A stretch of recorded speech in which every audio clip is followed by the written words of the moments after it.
Gubernur Bali Wayan Koster telah menerbitkan SE nomor 12 tahun 2021 terkait pemberlakuan PPKM level 4 di Bali. SE memberlakukan beberapa kelonggaran untuk memberikan ruang bagi aktivitas usaha dan ekonomi masyarakat. Hal ini pun menjadi angin segar bagi para pelaku usaha maupun pedagang.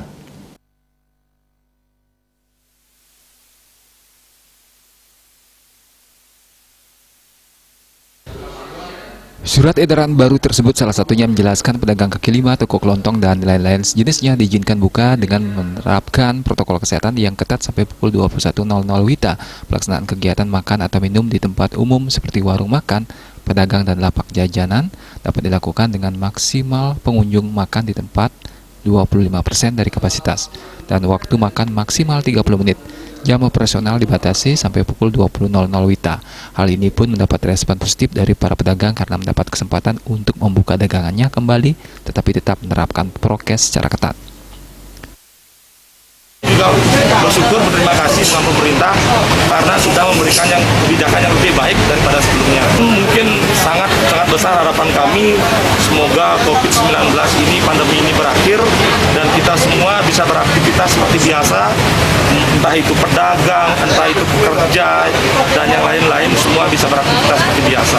Kalau di sini kita sudah prokes, jadi seperti tempat mencuci tangan, untuk tempat-tempat makan juga kita sudah jaga jarak, terus untuk wajib masker juga kita sudah ada himbauannya, dan untuk makan mungkin kan seperti himbauan dari pemerintah itu 30 menit maksimalnya.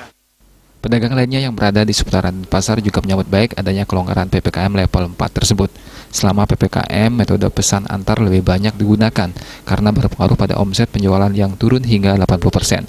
Namun kelonggaran dengan memperoleh makan di tempat mendongkrak keuntungan sampai 5%. Diharapkan PPKM tidak diperpanjang dan pandemi COVID-19 bisa segera ditanggulangi. Daripada PPKM naik lagi 5%. Kemarin kan 80%, anggap. Sekarang udah naik 5% gara-gara ya kelonggaran. Kalau harap sih nggak bisa diperpanjang lagi kalau bisa. Meski demikian, pengawasan dan disiplin masyarakat dalam melaksanakan protokol kesehatan harus tetap diutamakan dalam melawan virus corona di tengah usaha untuk menyelamatkan ekonomi masyarakat. Juliana, Bali TV.